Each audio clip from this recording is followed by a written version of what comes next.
जो आज का विषय है मेरे लिए, वो विषय ये है कि रावण को पता कैसे चले कि वो रावण है। अब रावण है, रावण कौन है? यहाँ पे जो रावण है, रावण मैं हर एक वो व्यक्ति को बोलता हूँ जिस व्यक्ति में स्वाभिमान और अहंकार की भावना बहुत ज़्यादा आ जाती है। जो राम जी थे, राम जी ने रावण का वध इसलिए किया था क्योंकि रावण था वो अहंकार का प्रतीक था। जो रावण था, रावण ऐसे तो महाज्ञानी था, महापंडित था, लेकिन आजकल हम जिस तरह से रावण को जानते हैं, या दशहरा के समय रावण के पुतले को जलाते भी हैं, तो ये एक प्रतीकात्मक चीज़ है। ये प्रतीक है कि रावण धीरे धीरे बुराई का प्रतीक बन गया था। ये बुराई का प्रतीक बना क्यों था? क्यों हम लोग रावण के पुतले को जलाते हैं? ये असल में जो स्वयं में छुपे हुए अहंकार है, स्वयं में छुपे हुए अहंकार के दहन की बात होती है। कभी भी जो रावण था, रावण ने जो जिस तरह का काम किया, माता सीता का हरण किया, तो ये जो रावण था, जब उसने माता सीता का हरण किया, अशोक वाटिका में रखा, तो उस समय तक उसको ये इस बात का एहसास नहीं था कि वो अनुचित कार्य कर रहा है। लेकिन उसके जो बुरे कर्म थे धीरे धीरे इतने बढ़ गए, इतने ज़्यादा हो गए कि उसके लिए प्रकृति ने दंड की व्यवस्था की। ऐसा रावण था। रावण की अपने एक्सप्लेनेशन थे। रावण खुद एक महापंडित था।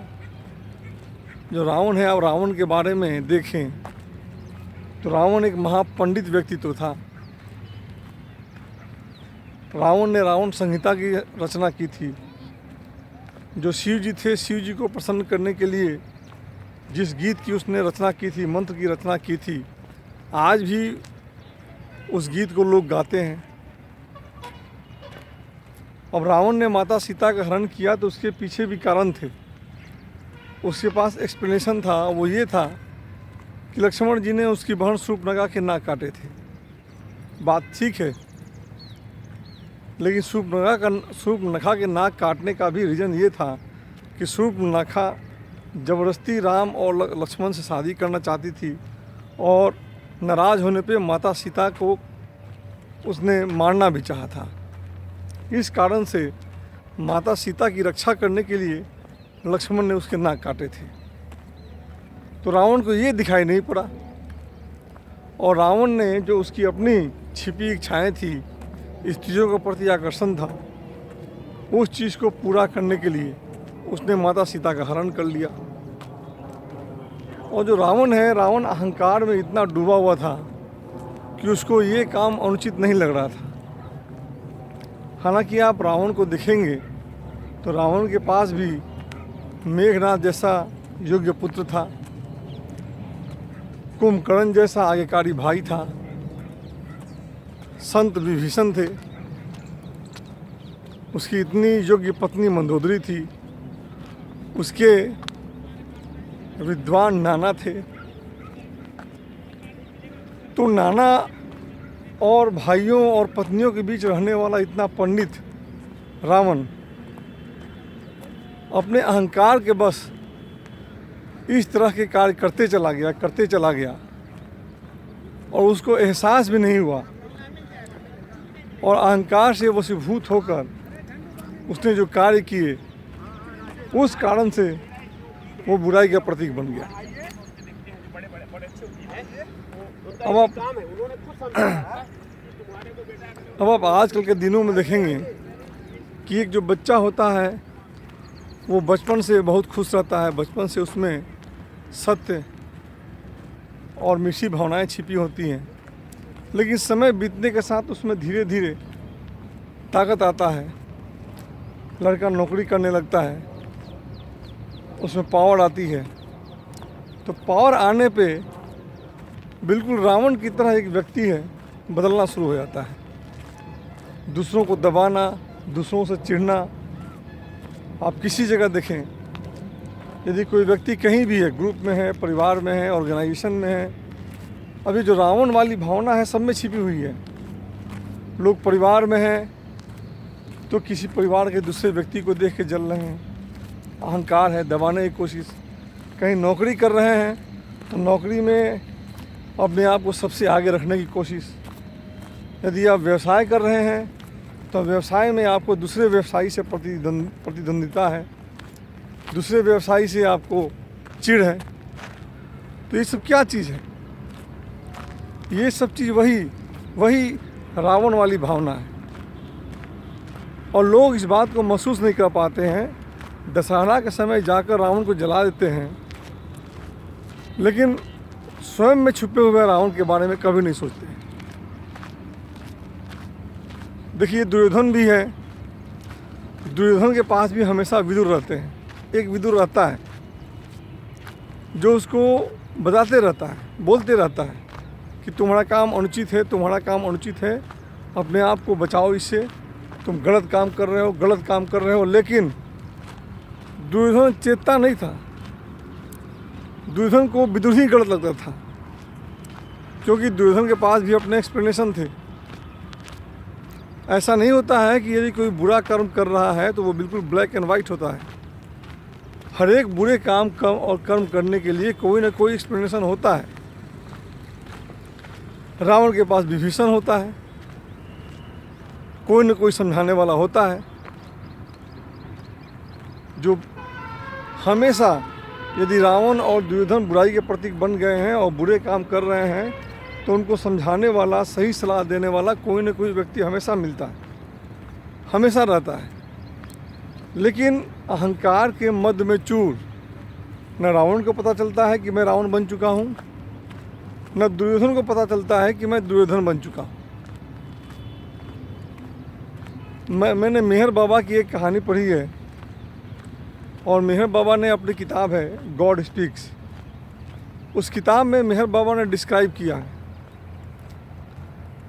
किया है कि इस जीवन में, ये जीवन की बात नहीं है, इन्होंने कंप्लीट क्रिएशन की बात की है मेहर बाबा ने।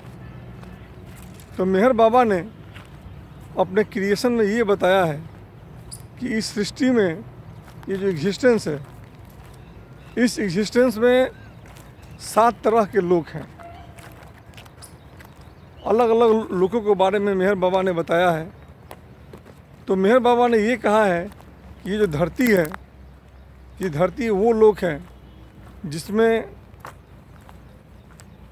जो जीवात्मा है, ये जीवात्मा 3 शरीरों के साथ जीती है। स्थूल शरीर है, सूक्ष्म शरीर है और मानस शरीर है।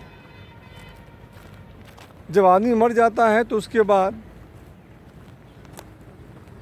दूसरी दुनिया है। उस दूसरी दुनिया में जो एक आदमी है, स्थूल शरीर उसका नहीं होता है, केवल सूक्ष्म शरीर के साथ जीता है, जिसमें देख सकता है, महसूस कर सकता है। इस तरह से जो मेहर बाबा हैं वो अलग अलग लेवल की बात करते हैं। फिर दूसरे के बाद जो तीसरा लेवल है वो ट्रांजिशन है, जो दूसरे और चौथे के बीच का है। फिर चौथा लेवल है, फिर 5वां लेवल है, फिर 6ठा लेवल है, फिर 7वां। और 7वां लेवल क्रॉस करने के बाद जो गॉड है वहाँ पे एग्जिस्ट करता है। तो उन्होंने अलग अलग लेवल की बात की है। उन्होंने कहा है कि जो ये दुनिया है, लेवल है, इस लेवल में जैसे जैसे इम्प्रूवमेंट होता है, आदमी बाद में विचार के लेवल पे आता है, फिर इमोशन के लेवल पे आता है, भावना के लेवल पे आता है। तो मेहर बाबा बताते हैं कि ये जो भावना का लेवल है, वहाँ पे जो भगवान है आपको अपनी पूरी ताकत आप में डाल देता है। आप में इतनी क्षमता पैदा कर देता है कि आप एक पैरेलल यूनिवर्स पैदा कर सकें। शायद इसी तरह की कहानी विश्वामित्र हमारे एग्जाम्पल हैं, विश्वामित्र मुनि को मिलती है कि जब जो विश्वामित्र मुनि हैं वो जलन के बदौलत कंपटीशन में दूसरे स्वर्ग की रचना शुरू कर देते हैं। तो उसी तरह की कहानी वो बताते हैं कि भगवान है आपको टेस्ट करने के लिए अपना सारा पावर आप में दे देता है, और उस समय भी आप अपने अहंकार पे अंकुश लगाते हैं, तब आप भगवान के द्वार में इंटर करते हैं। एक रूमी की कहानी भी बताते हैं कि रूमी इसी लेवल पे पहुंचते हैं, और रूमी को जब भगवान सारी ताकत अपनी दे देते हैं, तब रूमी क्या करता है कि एक मरी हुई चिड़िया को जिलाने की कोशिश करता है, क्योंकि आपके पास इतनी ताकत आती है कि आप मरे हुए चीज़ों को भी जिंदा कर सकें। लेकिन ऐसे मेहर बाबा एक्सप्लेन करते हैं कि ये ताकत आपकी वैसी ही है जैसे कि एक साइंटिस्ट को एटम बम बनाने का फार्मूला मिल जाता है, और फिर भी वो उस एटम बम को ना बनाए, चुपचाप बैठे रहे। तो इस तरह से जो भगवान है वो आपकी परीक्षा करता है। जैसे आप हैं, आपके पास उड़ने की क्षमता आ जाए, आपके पास फार्मूला मिल जाए कि आप कैसे उड़ सकें और आप बिना उड़े रह जाएं। तो इस तरह का परीक्षा है भगवान आपका लेता है। तो दोस्तों, रूमी के साथ ये हुआ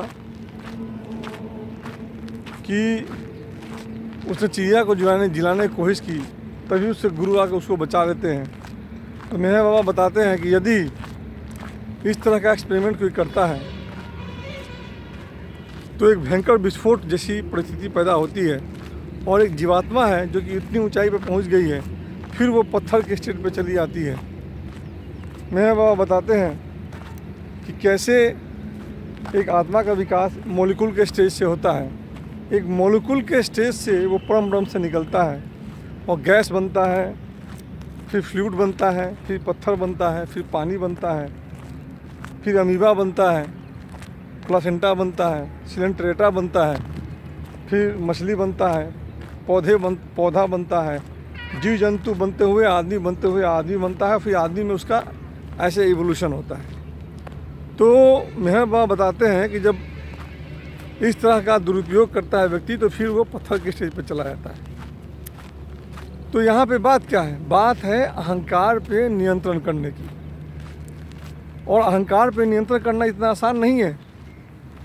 एक फिलोसोफर हुआ करते थे डेकार्त। तो जो डेकार्त थे, डेकार्त संदेहवादी विचारधारा के थे।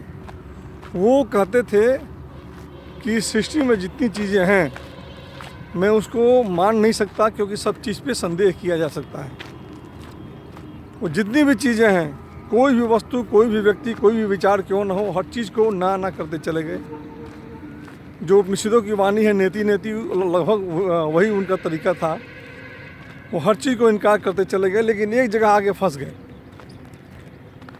जब डेकार्त से पूछा गया तुम हो कि नहीं, तो डेकार्त यहाँ पे आके अटक गए, क्योंकि मैं नहीं हूँ इस चीज़ पे वो संदेह नहीं कर सकते थे।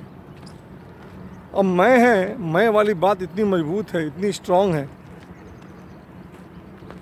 मैं वाली बात इतनी मजबूत है कि इससे निकलना मुश्किल है। ये माया है, यही माया है। शंकराचार्य ने भी माया की कहानी कही थी कि शंकराचार्य हर जगह इस दुनिया को माया की तरह कहते थे।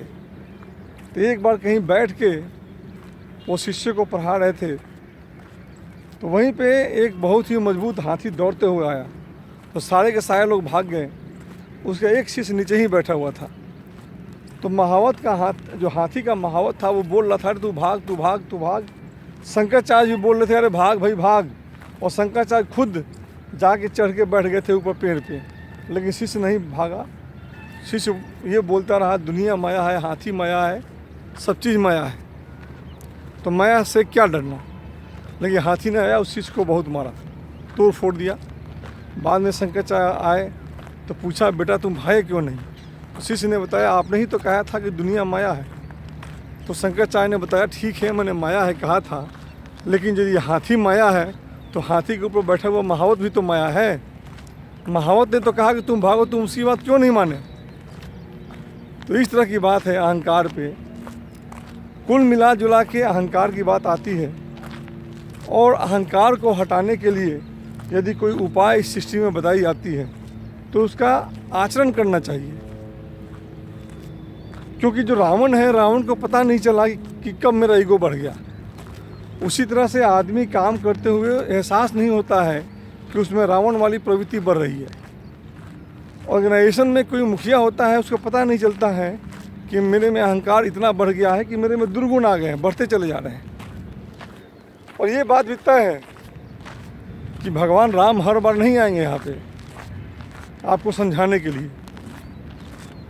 दुनिया माया है, और महावत यहाँ पे जिस तरह से आता है तो और महावत बोलता है कि भागो हाथी से, वैसे ही राम जी आके आपको बोलेंगे नहीं कि आप में अहंकार वाली प्रवृत्ति पैदा हो गई, आप घमंडी हो गए हो।